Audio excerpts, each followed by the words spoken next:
it's been fair game going back to the Republicans for some years. They can do it again if they want to. That can be their choice as to how to run in this campaign.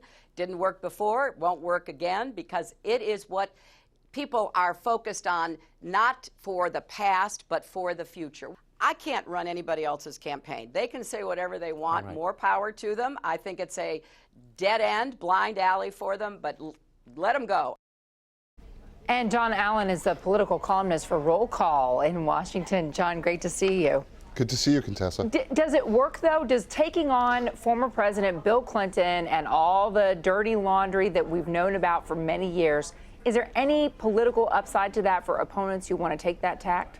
Well, particularly in a Republican primary, there is. It absolutely rallies Republicans, unifies them. I think from Donald Trump's perspective, where he's trying to show that he can be the Republican standard bearer, that's a tack that may well bring them to him. I think there's some nervousness on the Democratic side about this, but as Hillary Clinton suggests in the past, attacks on Bill Clinton of this nature have not felled him ultimately. I'm sure she wouldn't want to go through something like the impeachment process again, given her druthers. And interesting, she used the term blind alley. Usually at the end of a blind alley, there's somebody waiting to do you harm. So that might have been a little bit of a warning there. Yeah, maybe dead end was the better choice, and she missed out on that one.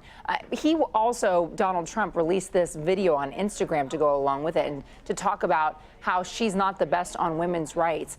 Is there likely to be any impact from this in a general election if Hillary Clinton secures the Democratic nomination? Well, he's certainly trying to undermine her appeal to women voters, and I think maybe strengthen his appeal to certainly Republican women voters. I'm not sure yet if it'll be effective, if it'll be more effective than things in the past, but it's certainly an effort to take away from that. And, you know, what she did with relation to the women her husband was alleged to have had infidelities with, or in some cases, allegations of assault. What she did in those contexts, I think she would probably separate from her larger view on women's rights, but I think there is a serious effort to undermine her here. So, John, when she's deploying former President Bill Clinton out on the campaign trail, is that an effective strategy? Is it working for her? Right now, we're seeing poll numbers. It looks like she's lost some ground in Iowa, although she's gained some ground on Bernie Sanders in New Hampshire.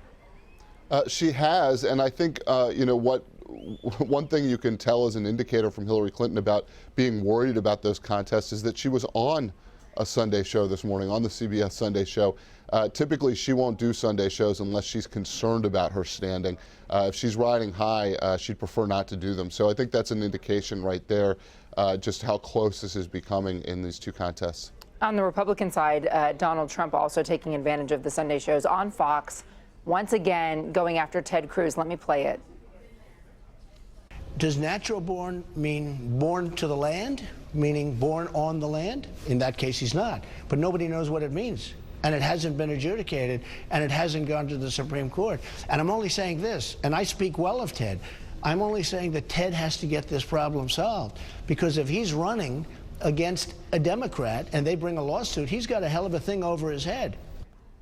Ted Cruz has said that he's not doing that, that it is settled, and that if this is going to be Donald Trump's tack, that's fine. He says he respects Trump, but respectfully, he's going to move forward and focus on the issues. Is this finding resonance? Is it finding a receptive audience out on the campaign trail?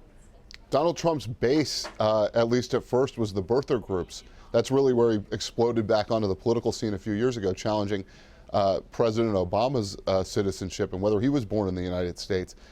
So I think he's speaking to his base in a lot of ways here. I think what's two things that are interesting. Number one, if you talk to legal scholars, there really isn't as much of a question as Donald Trump suggests there is, given that Cruz's mother's was an American citizen, or is an American citizen. And then the other thing that I think is interesting here is if Donald Trump is saying this about Ted Cruz and a problem about the Constitution, it suggests that Donald Trump wouldn't put Ted Cruz on a ticket, or at least he'd have to answer for why he was doing it later on, which is an interesting sort of subplot here for those who think there might be a Trump-Cruz ticket at some point.